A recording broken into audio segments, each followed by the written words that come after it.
All right, somebody give me a thumbs up in the classroom if you can hear. Okay, thank you. There we go. So welcome everyone to SVU Innovation Night, our first session for this semester. This is something we've been doing for 2 years. Today is the first time we've had a repeat guest for Innovation Night. Nick Jordan is someone who is very worthy of that title, I guess, if you will. I met up with Nick in Manhattan a few months ago over the summer to talk shop, and he has just taken some time for us tonight. Nick is an outstanding entrepreneur that we can all learn from, and in so many different ways. So I'm not gonna slow us down anymore. Nick, welcome to Innovation Night. Thanks for having me. Sure. So Nick, the last time you gave a little bit of your story last time. I'd love for you to do that again, just real briefly, and then I would love to jump into narrative and hear about what you're up to. Yeah, so I'm a Bonnet grad. My degree is in computer science. I kind of felt from fairly early age, maybe middle school, that I was going to be. We referred to ourselves as computer programmers back in the day. They call themselves engineers now. So got my computer science degree. Started writing code, and realized pretty quickly that I was neither very good at writing code nor did I enjoy it very much, and sort of transitioned in my career to more of a product management role, which is was really just a bridge between the business side of the business and the technical side of the businesses that I was at.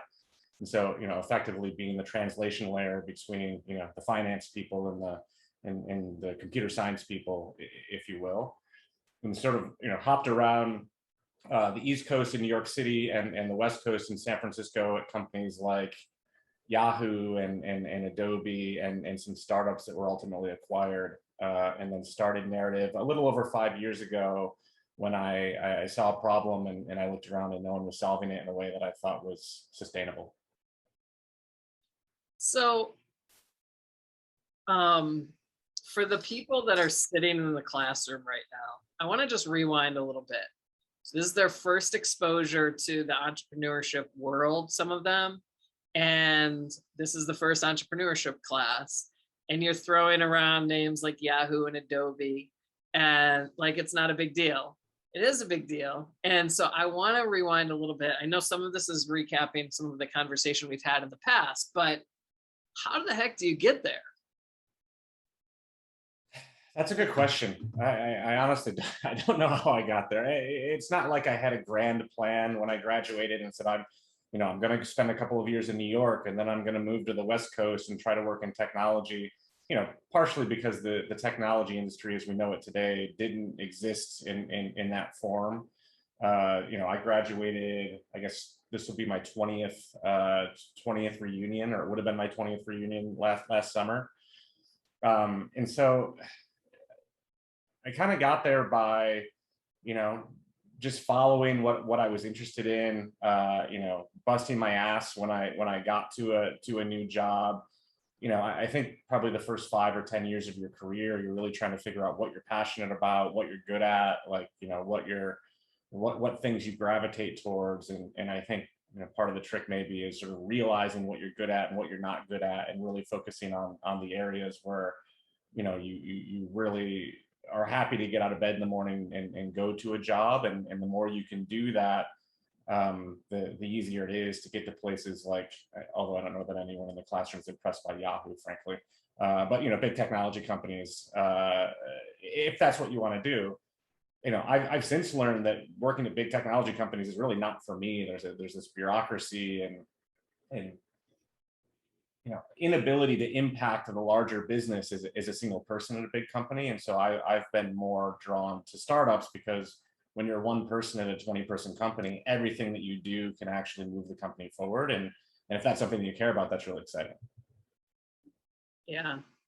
Can you talk about, let's just jump forward to narrative, and maybe we'll come back to some of your other experiences, but I'd love you to tell the story of how you started Narrative and what was the first thing you did to start the company. Yeah, so I started Narrative largely because I had a problem at my previous company. So, to give a little bit of context, Narrative builds technology that lets companies buy and sell data to and from each other. So, as an example of that, we're working with a company that makes autonomous submarines, so drones in the oceans and the seas. And these submarines, go around by themselves and measure the currents of the ocean. They measure the sound that magma flows make underwater, and they collect all of this data and they sell it to oil and gas companies. So oil and gas companies can figure out, where to drill wells, or where they're, how they should operate their businesses. And so that's what Narrative does. We don't just work with oil and gas companies. It's more broad than that. But in my previous company, we were a big buyer of data and we were a big seller of data. And both the buy side and the sell side were just painful. It was harder than it needed to be, and it was incredibly important. And so the interesting thing that I saw was, there's a area of the market that is just increasing in importance, which is data.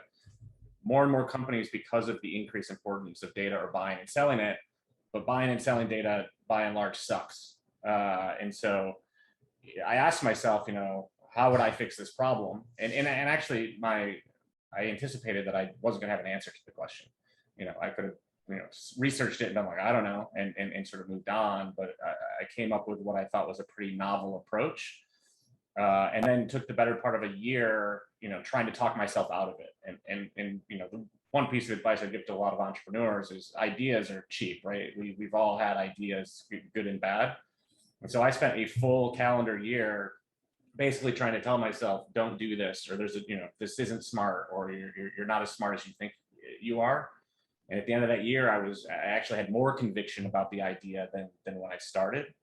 And so that's when I decided to jump in. And then I'd say probably for the next 6 months after that, all I did was sort of take my ideas out of my head and get them on paper and kind of continue to try to talk myself out of it, while at the same time doing the things that you need to do to start a company, like, forming a corporation and starting to think about, how much money it will take to run the company and things like that.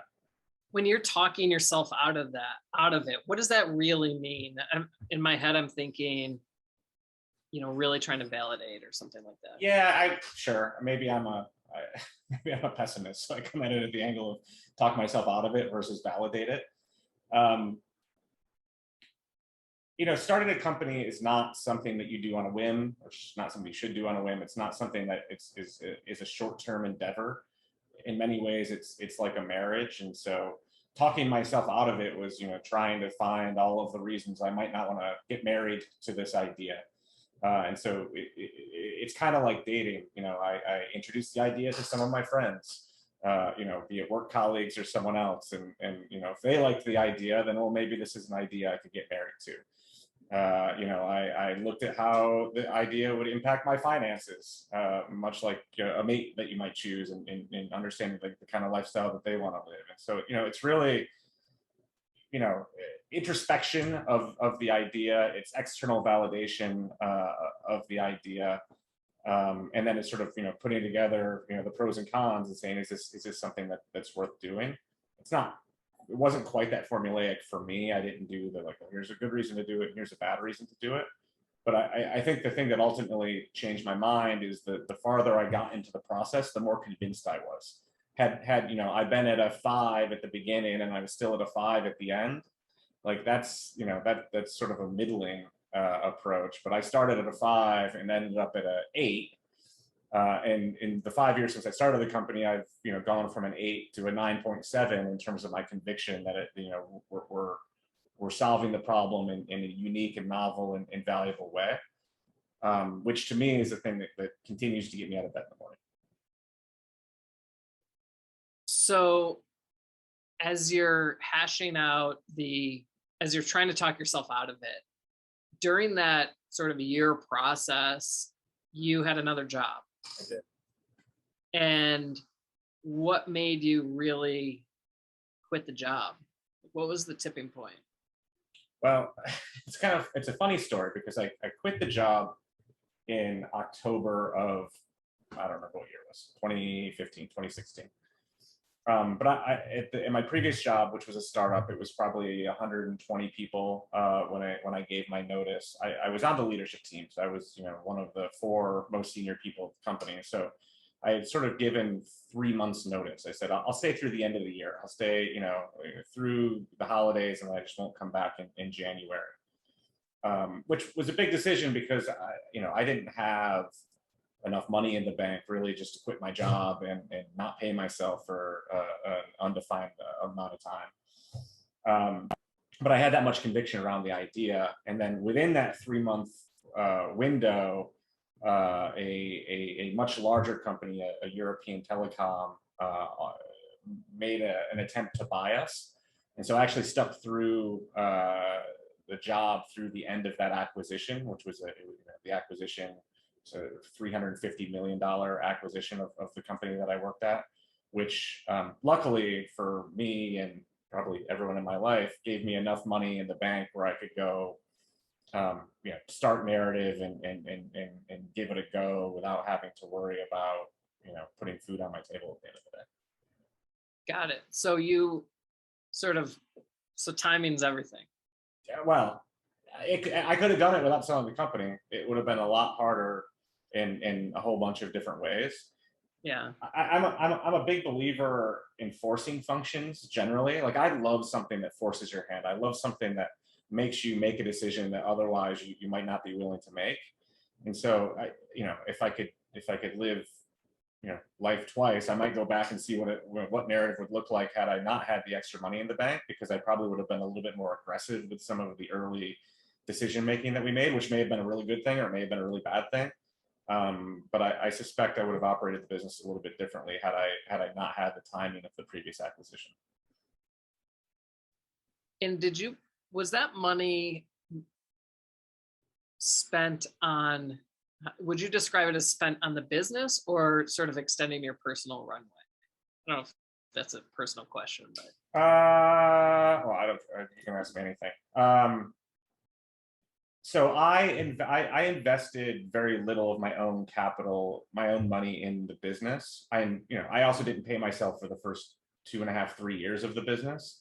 And I was probably making on the order of $300,000, $400,000 a year before I started the job. So by that metric, I put in, in terms of opportunity cost, $1 million into the business, which is why I didn't put it, a lot of my own cash, because they were getting my time for free. But ultimately we did raise money from other investors, and to date we've raised close to $17 million. Had I not sold the previous company, I would have had to pay myself, which would have been taking money and capital away from the business. And so it's, in some ways it's 6 of one, half a dozen of the other. When did you first raise money? It was probably about 6 to 9 months after I had left my previous job to do narrative full time. Having lived in Silicon Valley for a long time, I had a lot of contacts in the venture capital world. And not only had my previous company been bought for $360 million, the company I worked at before that was also acquired pretty quickly. And so I had a bit of a track record of at least, going to companies that got acquired. I wasn't the founder at either of those companies, but I was an early employee at both. So that actually made fundraising quite a bit easier than it is for the average person. So I think the first raise that we did was roughly $2 million, about 6 or 9 months after we, and by we I mean me, started the business. When you started the business, did you know that you were going to fundraise? Yeah, the business we're in, quite frankly, we haven't fundraised enough. We're trying to solve a. Go ahead. No, you finish up. I say the problem that we're trying to solve is a very big, very hairy problem that, if done will generate, tens of billions, if not hundreds of billions of dollars of enterprise value. We've kind of raised the money as if we were building a smaller business. Yeah. And I think, the team gets a lot of credit for taking a really big idea and taking what is, admittedly a very lean budget, although I have to imagine that when I was sitting at Bonaventure 20 years ago, if someone told me they'd raised $17 million, I would have considered that a lean budget. But taking a fairly lean budget and getting to the point that we're at. But I've seen companies that are solving problems that are a tenth as complex as we are go raise $100 million in the first couple of years of operating the business, and we really raise much less, obviously, to the extent that we've only raised $17 million and we're five years into this. I'd love to talk, or maybe have you describe what makes a business like VC fundable.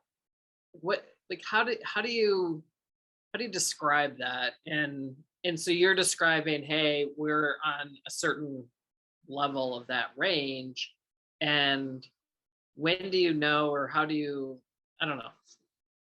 I mean, you'd be better off asking a VC, because I don't have the first idea what makes a VC tick.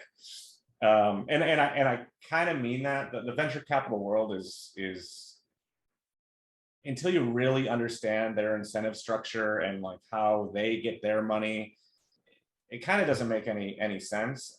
I think the things that I've figured out is,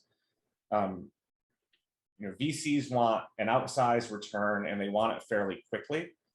VCs also are willing to let 40%, 60% of their portfolio fail, because kind of like a baseball player, they want a high slugging percentage. They're willing to strike out every 2 at bats if they can hit a home run once a game.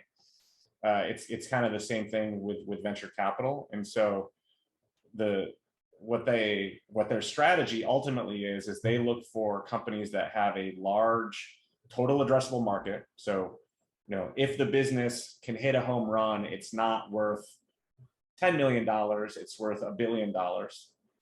And then they want to fund it in a way that it can grow very, very fast. They don't want to wait 30 years for it to be worth $10 billion. And frankly, don't want to wait 3 years for it to be worth $10 billion these days. And so the mechanics of the business need to be such that if you knock it out of the park, it is a massive win, and it will not take you decades or even a dozen or a half dozen years to really get there.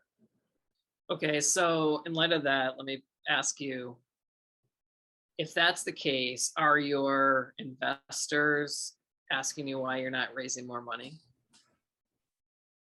Yeah, my investors ask all sorts of stupid shit though, so I wouldn't read too much into that. Wait, I didn't catch that. Say that again. My investors ask me all sorts of things, but that doesn't make them good questions.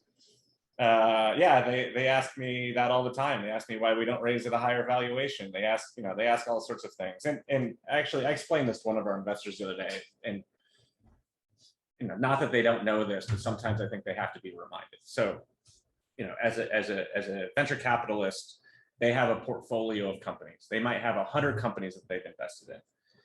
And so they're willing to be a little bit more risk averse with each one of those companies, again, because they expect half of them to fail. They expect 40% of them to do okay. And then they expect 10 of them to really knock it out of the park.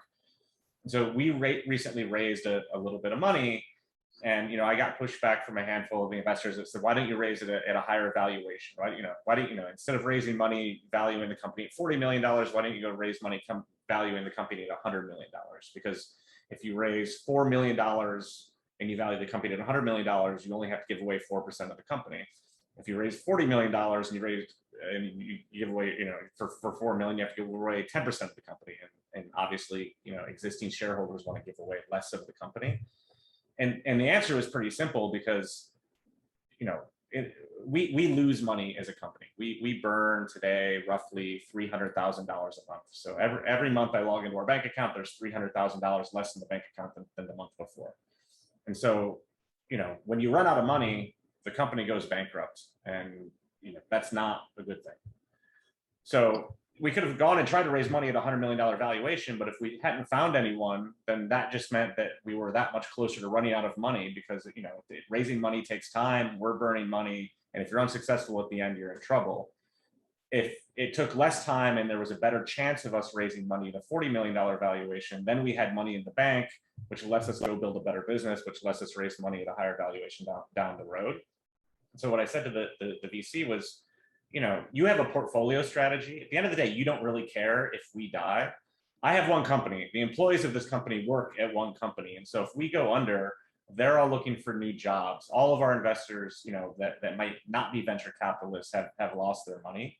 And so I can't take risks just because you want to see a slightly larger valuation, especially because, the real, giving away, 4% of the company versus 10% of the company versus 1% of the company. If we have a good outcome, if we sell the company for, multiple $billion, like you're not going to look back and really complain about the $15 million that got away. And so, again, and I think this is true in all parts of business, small, large, no matter what we're talking about. The person that you're talking to usually has a different incentive structure than yourself. And whether they're a friend, an advisor, a colleague, or someone that works at another company, you really have to understand why they're asking you to do the things that they're doing or the advice that they're giving you, and then look at what your incentive structure is and what you're trying to do, and make sure those things align before you just take advice blindly from someone. I mean, as you're talking, I'm thinking those investors aren't getting paid until you exit the company anyway, right? Yes and no. I mean, if we plan on raising our Series B sometimes next year, and the goal of that B will probably be raise somewhere between 25 and $50 million in new capital. As part of that, we may have a piece of that where if existing investors would like to sell their stock to the new investors, they can. They will have the option to get off the roller coaster if they want to, if they avail themselves of that option, and then we ultimately become worth a lot more than that. They obviously won't take the upside.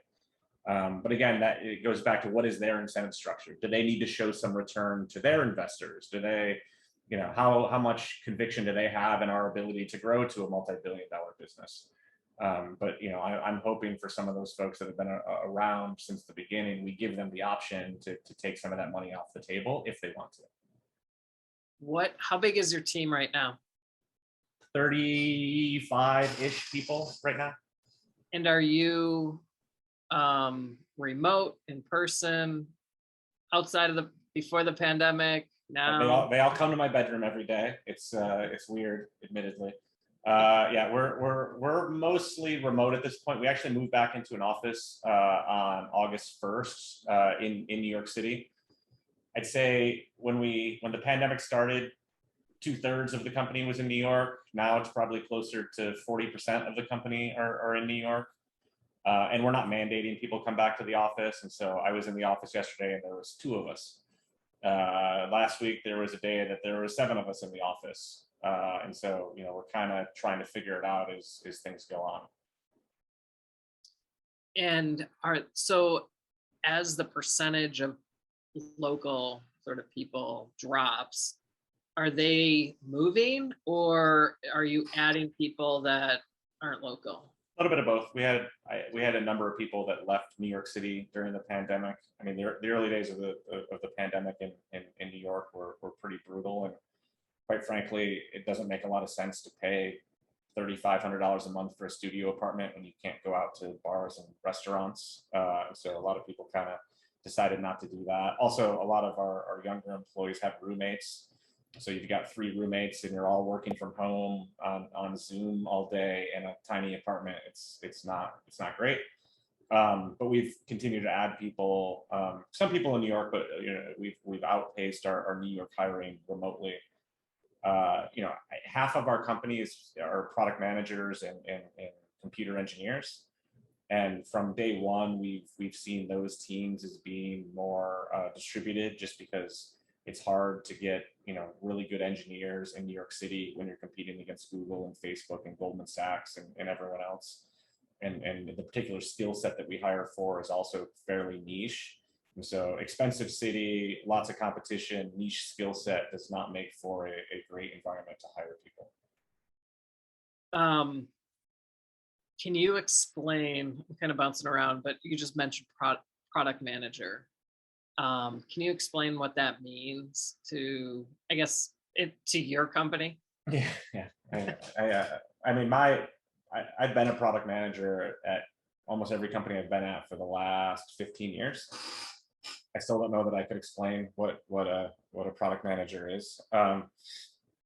In theory, product managers, are the ones that talk to customers or potential customers and try to understand their pain points and the problems that they're trying to solve, and then develop a solution for those problems that they then bring to the development teams, the engineers, and have them build. And it's a little bit more complicated than that, because you have sort of very tactical things like just project management and creating user stories and tickets, and interviewing customers, and then sort of managing the entire process. Depending on the company, a product manager can be anything from a mini CEO that sort of owns a piece of the business, because they sort of bridge the technology and the business side, down to something a little bit more tactical, where it looks more like project management than product management per se. And so you guys are 30 people. How many product managers do you have? And what is that? We have one right now, not including myself. I still spend a lot of time doing product stuff. We have 2 open headcount, and then we have 11 engineers or 11 developers that are actually writing the code. Got it. Yeah, I think the reason that I'm interested or asking questions about that are the people that we're looking at in the innovation class. That's often could be where they end up. Yeah, and I'm biased because I'm a product person, and you could talk to an entrepreneur that started out as a salesperson, and they would tell you to start in sales. You could talk to someone that started in finance, they tell you to start in finance. But at the end of the day, and I say this a lot, and my investors, no one likes it when I say this, but startups have no business working. Like, if you just look at all of the dynamics, there's no reason a company should be able to start with no resources, only an idea, no brand recognition, no team, no anything, and outcompete large companies or whoever they're trying to compete against or disrupt. The one thing that a startup can do that allows them to succeed is they can think outside the box, or they can innovate, or they can move quickly and try things and break things, frankly, because they don't have anything to lose. Whereas, if you're a big company, and you break your business, you've got billions of dollars to potentially lose.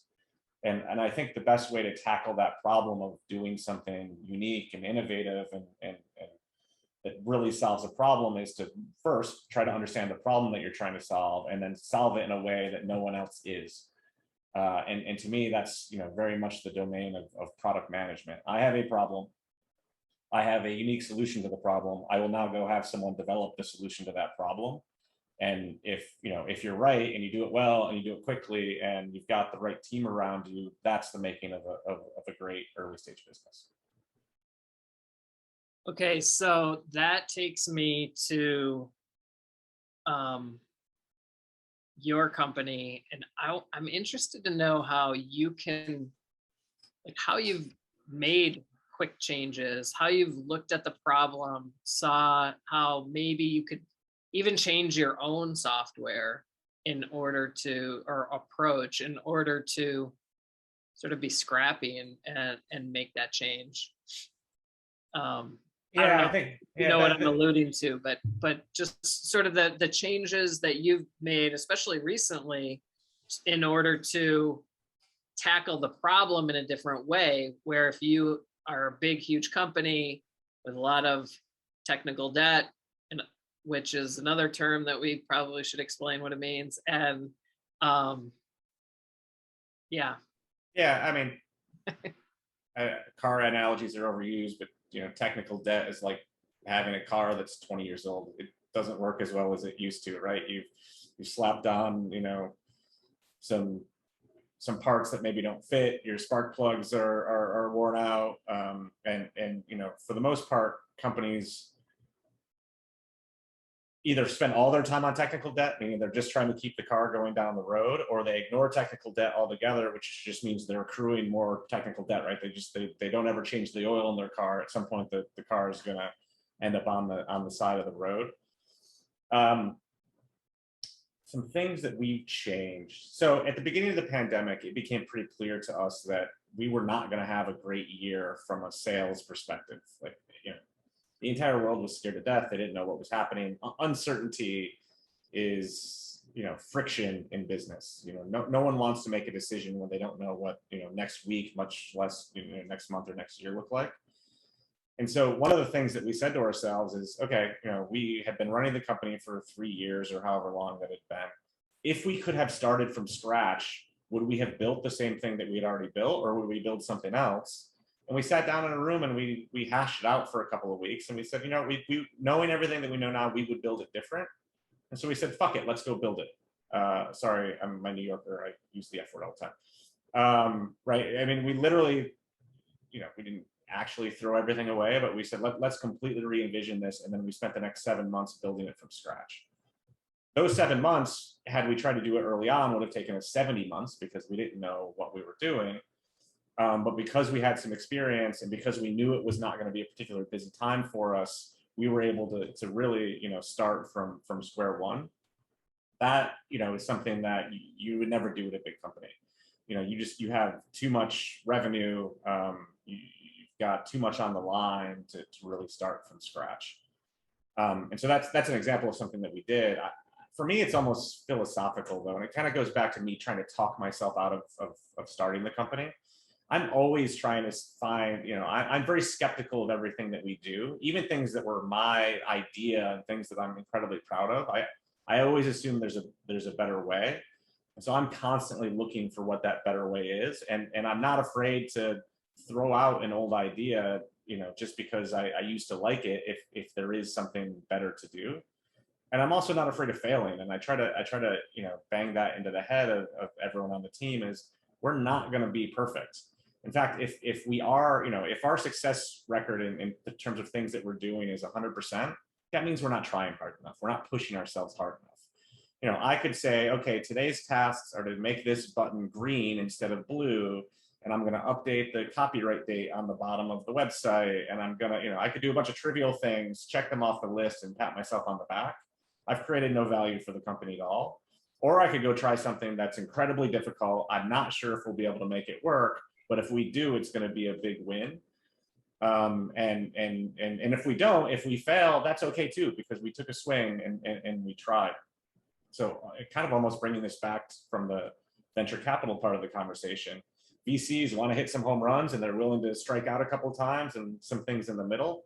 I would argue that the companies that they fund should have the same mentality, not about the entire company, about the decisions they're making within the company. You have to take some big bets if you're going to win. Again, especially if your only structural advantage you have over big companies is the ability to make those big bets. That's isn't that the definition of innovation? Like when you take a swing or take a bet, and whether it fails or not, you're learning something from it. If it doesn't fail, like you're pushing forward. If not, then you're probably backing up and using that. Yeah, I agree with you. I will say the word innovation or the word strategic has been used to the point where it doesn't mean anything, right? I mean, true innovation, absolutely. There are people that will tell you that, they're going to change the button from blue to green, and they innovated, the button. This happens in our lexicon generally, as a word becomes sort of the topic du jour, and then everyone wants to use it. Data, what my company does, is a good example of that. I talk to hundreds of people over a given year that they say data 17,000 times as in part of a conversation, and they can barely spell the word because they think it makes them sound smart. There are companies that say they innovate because it makes them sound like they're high growth or they're doing something cool. There's people that say that they're strategic, even though, again, they don't really, think more than a day in advance. And so I absolutely agree with you. True innovation is a risk. Like, Yeah. innovation with no risk of failure is not innovation. It's incrementalism. And Yeah. no one would join a talk if it was the SBU Incrementalization Center.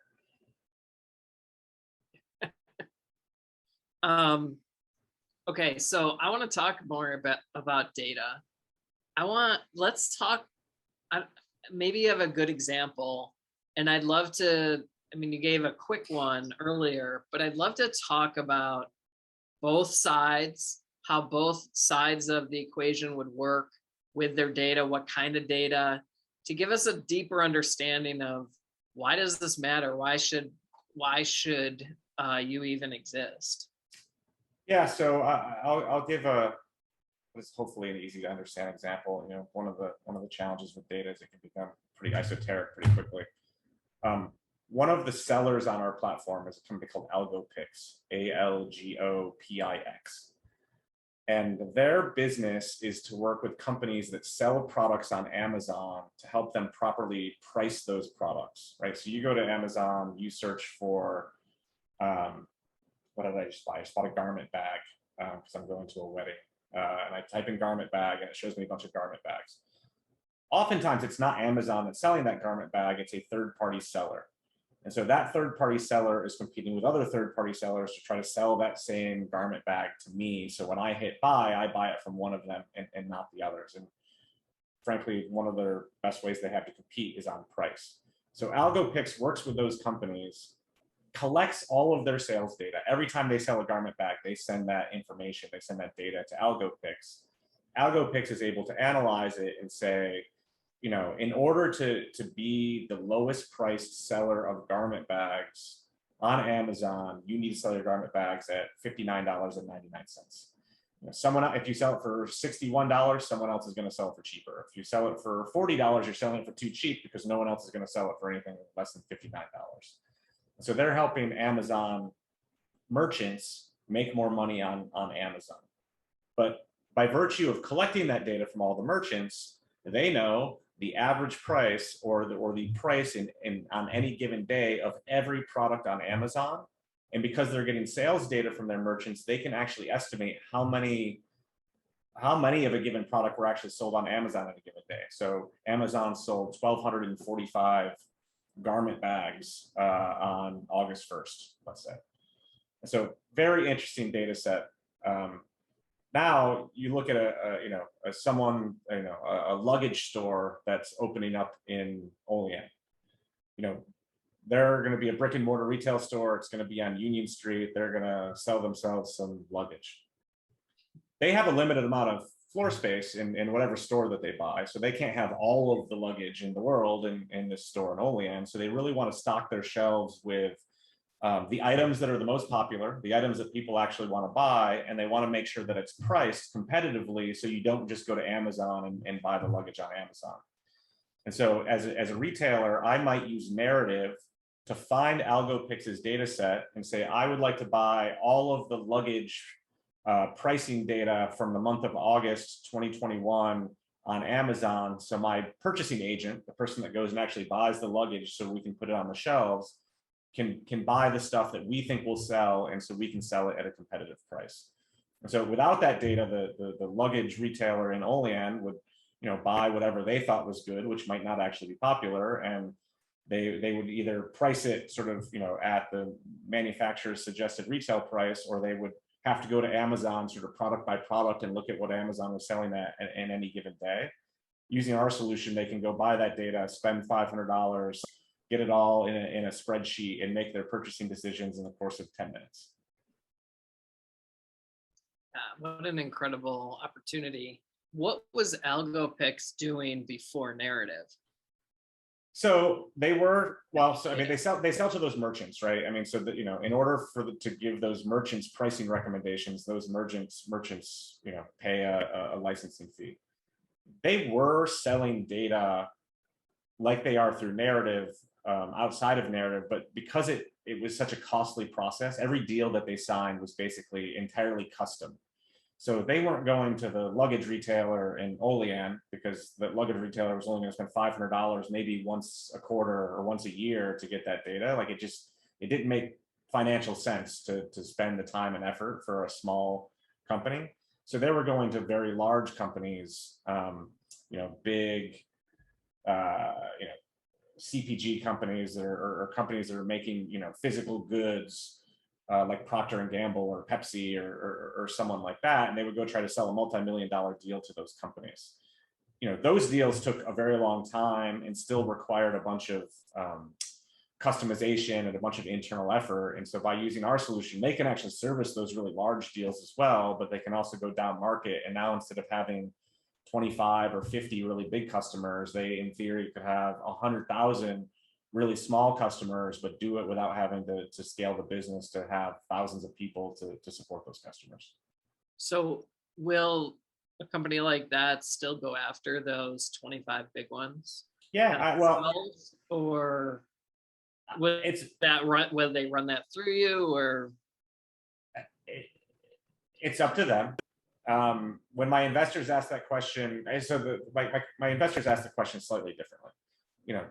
Once let's say that we introduced them to one of those big companies through our software.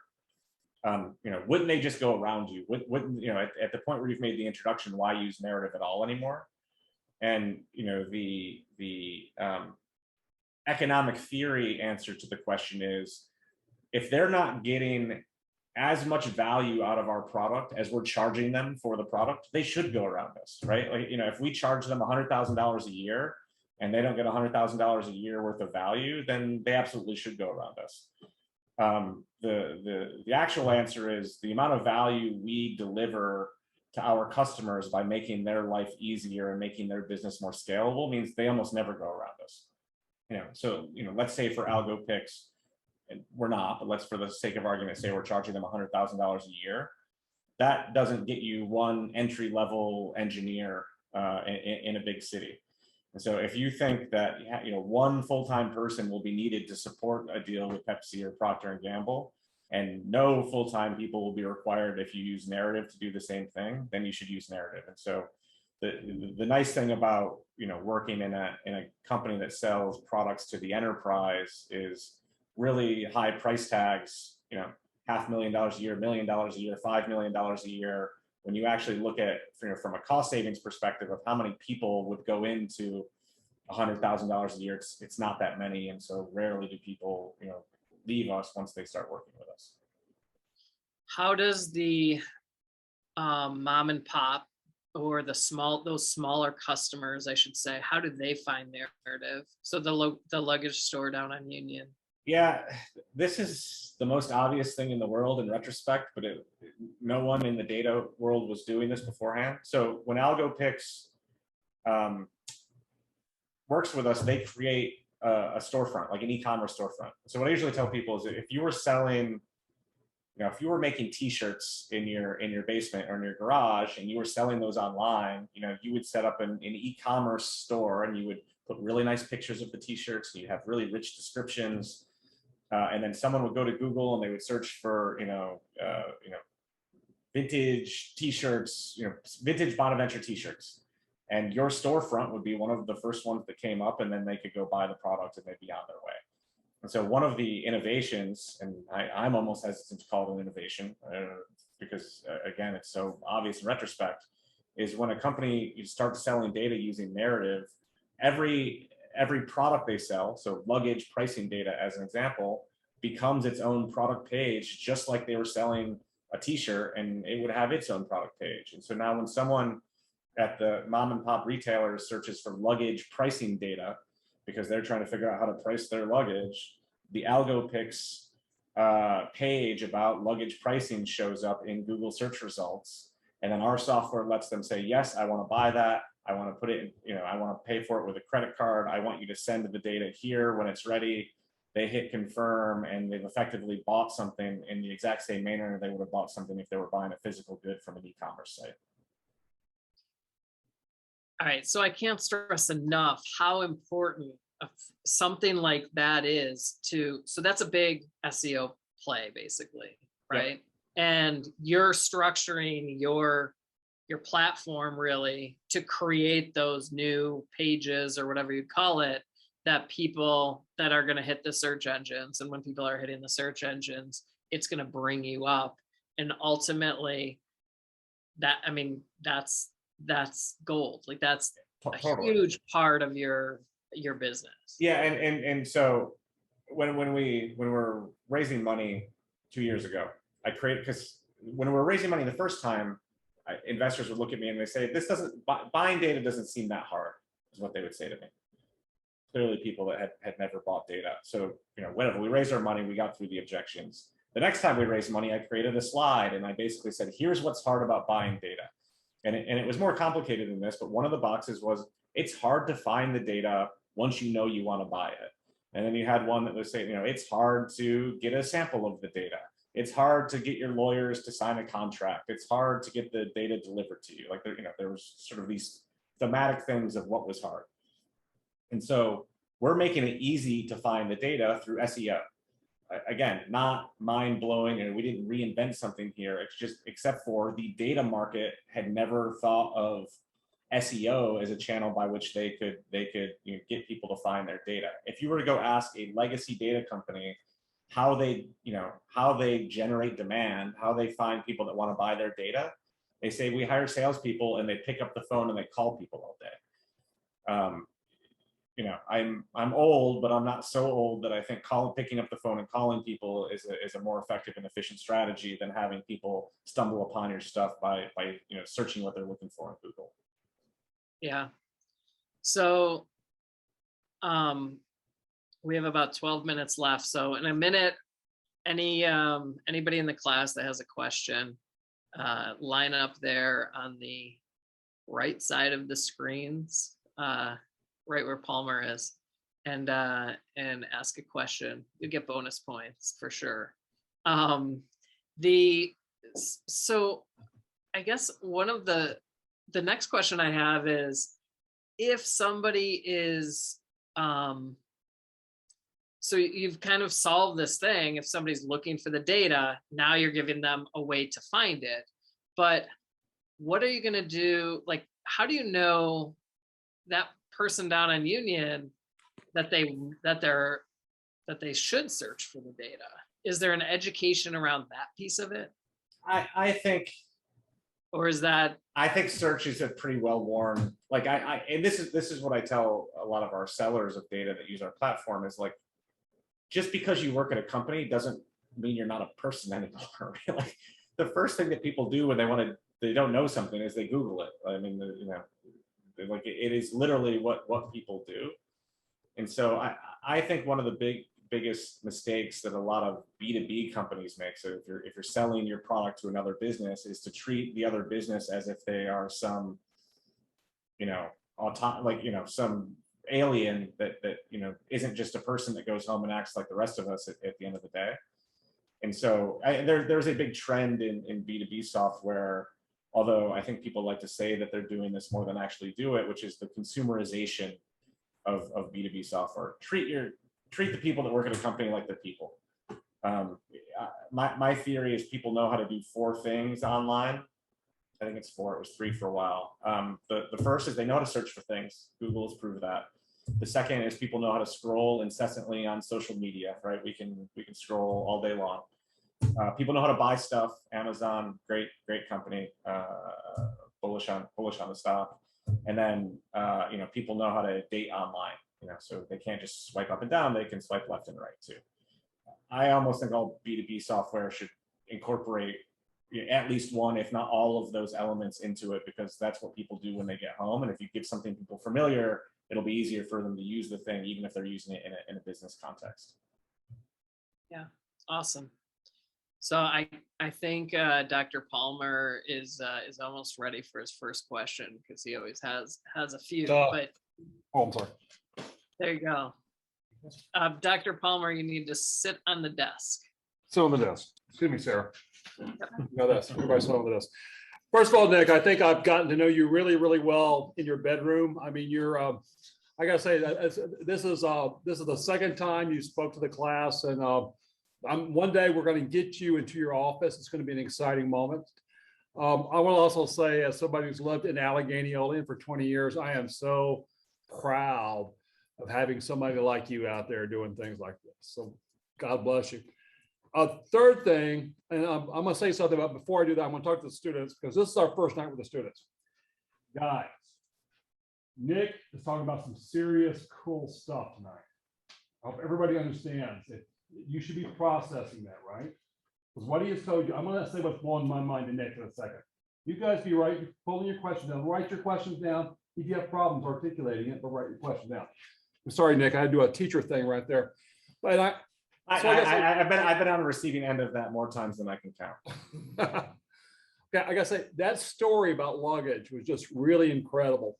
So here's a question: this whole sort of bringing things back to Main Street, so to speak, was that driving you from the beginning, or is that just something that sort of came up? I mean, when you were talking about that, I said, "Oh my God, here's this." Everybody's so scared of big data and analytics, and here's a company trying to bring it down so small companies and a lot of people can use it. It's a mind-blowing concept. Yeah, it wasn't explicitly the goal. I think part of our thesis from day one, and if you really want to be an entrepreneur, you have to use the word thesis at least 30 times an hour is the one thing that I've learned. But the part of the thesis from day one was you have to make it easy to use, right? And this kind of goes back to the consumerization. Like, even when you're working with a big company, that everyone that works at a big company is not a genius. They're not all steeped in the intricacies of data and the nuance of technology. And so you ultimately, if you make something easy, it's frankly takes a lot of friction out of the process of obtaining a customer. But if you make it easy, that also means it's not just easy for big companies, it's easier for, Main Street and mom and pop and small companies, and, companies have been around for a day or ones that have been around for 1,000 years. And so I think it's more of a side effect of the broader product thesis than something that we wanted to do from day one. Is it exciting though, coming from a small town, thinking you're coming up with tech solutions that could possibly benefit a small community like this? I mean, to me, it sounds cool. For sure. I mean, it could benefit individuals. We have an advisor that just bought a new house, and so he does all this research on the house and the school districts and how much it costs and all of these things, buys the house, moves in with his wife and his kids, realize that the person next door drives a Harley and gets up at 5 o'clock every morning and revs the motorcycle for 30 minutes before he goes off to work. He's like, if I was able to buy data on who the motorcycle owners were in the neighborhood I was moving into, I would have paid $1,000 for that because I wouldn't live next to this asshole that wakes me up every morning. And so, I mean, it's a silly example, but I think once you see the opportunity for how data can help you as an individual in your life, or as a small business, or as a large business, you can't unsee it. And if you can make the access to data easy, if you can democratize the availability of data, it opens up all of these use cases that historically would have just been like, oh, too bad you have a really loud neighbor. It was actually avoidable in a place where that data was available to him. Okay, I love that. I'm going to make a bumper sticker that says democratize data. Yeah, we'll throw a narrative logo on it. We'll pay for it. Guys, come on up, okay? Questions? What? Yeah, you got to walk up here. Nick, while we're waiting for them, So a couple of you guys. I want to ask a question about ego. So where does ego play a role between that and, so there's ego, like I know that we can get this done, and there's how do I shoot holes in it or whatever? Like how does that work? You have to have a healthy ego to do this. Startups shouldn't work. And so to be like, I'm going to be the person that makes it work, even though they shouldn't work, like there's an ego that's required. The way I usually talk about it is I take the problem seriously, but I don't take myself seriously. So, I guess I have enough belief in myself that the problem can be solved, but I think a healthy amount of skepticism about oneself is great in business and frankly great in life. Like if you think you're perfect, you're probably not going to do much to improve yourself. And so I spend most of my day thinking I'm terrible in everything that I do, and that's what propels me forward. I don't know if that's a common trait amongst entrepreneurs or not, but it helps me. Yeah, awesome. All right, what's your name? Hi, I'm Sebastiano, and I wanted to ask, when you first started Narrative, were there any competitors at all? And if so, how'd you deal with them? Or was it just a completely unexplored market? And if it was, can you explain how it worked to your advantage or disadvantage? Yeah, so there were no what I would call pure play competitors. There was no one that was solving the problem in the same way that we were solving the problem. There were a number of companies that were trying to make it easy for companies to buy and sell data, but they were just doing it in a very different way. And so if you think about, and this is an overused example, but everyone knows it, if you think about Uber, you used to be able to call a car service and book it and say, come pick me up tomorrow morning to bring me to the airport. And it was expensive and you never knew if they were going to come. And now you can just hit a button and the Uber shows up, right? So Uber had competitors, but they solved the problem in such a different way. You don't even consider the old black car service or taxi services as competitors to Uber. The benefit is, our opportunity was greenfield. There, no one doing what we were doing it the way we were doing it. So if we could go prove that we were doing it in a better way, we had this massive advantage insofar that we were doing it first, and presumably we'd be doing it better. The bad side is no one was looking for our solution. No one was asking, if the technology existed to do what we did, because they were doing things the old way. And one of my favorite sayings is that inertia is real. People left to their own devices will continue to do things as they've always done it. And starting a new category, or creating a new category within our ecosystem is we have to go educate every one of our potential customers. Education usually comes in the form of marketing or comes in the form of sales, and sales and marketing are really expensive to do at scale. Thank you. Thanks for the question. Hello, I'm Nick. I guess my question was, looking back on like your development of narrative from ground zero to where it is now, what is one piece of advice that you wish you had right when you started trying to develop narrative way back then? Yeah. Well, the first thing I tell people is don't listen to the advice that anyone gives you. And I say that tongue in cheek, but I also, everyone's experience is personal. And so, there is no formula for any of this stuff. And so when I give advice or anyone else gives you advice, look at it through the lens of what you're doing and your situation versus sort of taking it as the gospel, because your mileage may vary. What I'd really like to know is where we would be today, because we're actually in a really good place today. And I would have just developed the product to look like it is today versus going through the iterations we had in the beginning. But I actually think, and I just gave this advice to an entrepreneur yesterday that I was talking to that was starting a company, is spend your time on the stuff that matters and don't spend your time on the stuff that doesn't matter. This entrepreneur that I was talking to was hemming and hawing about a clause in a contract that was going to have zero impact on the short or long-term viability or health of his business. And he had spent hours and hours going back and forth talking about it. And it was like, it doesn't matter. You have time is a limited resource no matter what you're doing. But as a small business with not as many employees as your competitors have, you have to make sure you're laser focused on the stuff that matters. And anything that doesn't matter, no matter how much you think it needs to be done, it probably doesn't. Jettison it and worry about it some other time. Thank you.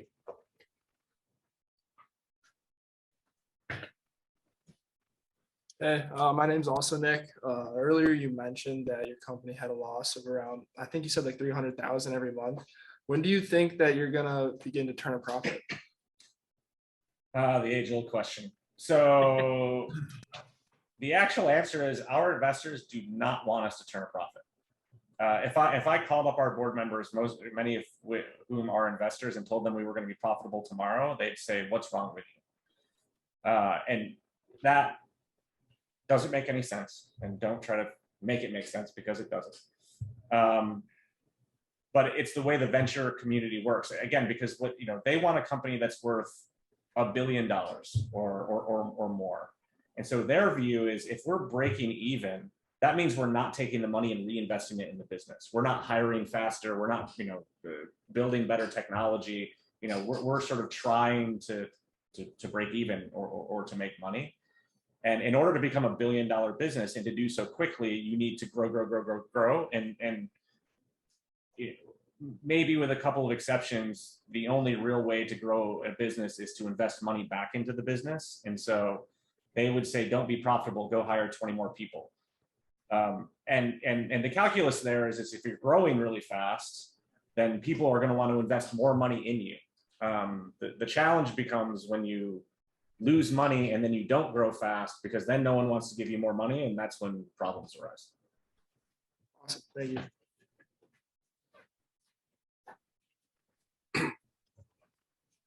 My name is Trip Reen. Just wondering, as like the CEO and founder, like what your daily routine is like at the top of the company.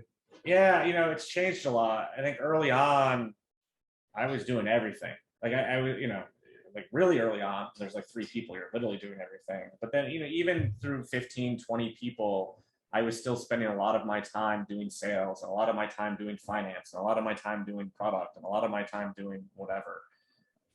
We have a board member who actually gave me really good advice, which is I need to give myself leverage as we hire people. And when he talks about leverage, he means basically free myself up to do things that no one else can do by virtue of hiring people that can do those things. So we brought on a COO 8 or 9 months ago, and he's taken over a lot of sort of the internal operations of the business. He runs the sales team. We have really great product people that do most of the product work that maybe I had done historically. And so early on in the business, I worked 18 hours a day, 7 days a week. Now I only work 12 hours a day, 7 days a week. And I spend most of my time doing the stuff that really only I can do: the fundraising, investor relations, trying to build a great culture for the business so we can hire great people. My job looks a lot more like a CEO's job now than it did for the first 4 years, for sure. I was also wondering how you go about like fundraising $17 million. Yeah, it's the same way you fundraise $100. You beg people until they give you the money. I mean, there's at least 2 different thoughts here. One is, find investors that have the same thesis that you do, or that invest in similar companies, and go put all your eggs into those baskets. I mean, the actual mechanics of getting investments: you go and you present them, you show them a presentation, you're selling them, right? You're trying to get them excited about the business. They ask a million questions, you answer a million questions. They ask more questions, you answer more questions. The lawyers start getting involved, and then at some point they say, I'm going to write you a check. And so you want it to happen as quickly as possible. You also want as many people to want to invest, because the more people that want to invest, you can drive up the price that they're willing to pay, or the valuation they're willing to give you. My view on fundraising is it's a numbers game. Go have 1,000 conversations. Like, don't think that you're smart enough to figure out the 10 conversations to have that are going to get you the check that you want. Assume that you have no idea who's going to write the check, and it's kind of like dating. Like, you go on a date and you could have really high expectations and it could be terrible. You could go on a date with low expectations and they could be amazing. If you date 1,000 people, eventually you're going to find the person that you fall in love with. I kind of feel the same way about fundraising. Like, just go have 1,000 conversations. Get so tired of yourself talking about the same thing that you don't believe it's ever going to happen. And that's usually exactly when it happens. Thank you. Got one more, Tom. Last question. We're over time a little bit. I could skip, it doesn't matter. No, bring it on. Only if your name's Nick, though. I'm Parker. You talked really about swinging for the fence. I was wondering what your strategy is when it comes to that. Like, when is the right time and how often is too often? Yeah, I don't know the answer to that. Well, here's what I'll tell you. Fail fast. Like, I actually don't think you have to pick the time and how many times you do it. If when you do it, you're willing to realize that it's not working and you can start over again. When I was at Yahoo, which is now not nearly as well regarded as maybe as it was when I was there 10 plus years ago, we were always paralyzed by decision making, right? We would say, okay, we can either do A, B, or C. And then we'd spend a year deciding which we were going to do, A, B, or C, like just meeting after meeting after meeting after meeting after meeting after meeting, A, B, C, A, B, C, A, B, C, A, B, C. What our competitors were doing is they were saying, we're just going to choose one. We're going to choose A. And when A didn't work, 6 weeks later, they say, okay, we'll try B now. And if that didn't work, 6 weeks later, they say, we'll try C now. They tried all 3 of them, and we were still sitting in meetings saying A, B, and C. And so I don't think it's, how hard do you swing and when do you swing? It's if you miss it, recognize that you've missed it and move on to plan B. and don't have, don't say I have so much sunk cost in this decision that I have to see it through. Like innovation is throwing out ideas as much as it is globbing onto them. I appreciate it. All right. Well, thank you, Nick. This has been incredible. Thanks for just spending your time. You said, spend the time where it matters to you and where it matters. So thank you for carving out some time for us. Can't wait to see you when you get to campus for a basketball game. Big year. I'll be there November 9th. All right. Perfect. We will. Well, that happens to be a Tuesday. So we hopefully we'll see you on Innovation Night, and there might be some surprises in store for what that looks like that night. It's a good tease. It's a good tease. Yeah, there you go. So thanks, Nick, and that's a wrap. We'll see everybody next week for SBU Innovation Night. Thanks for having me.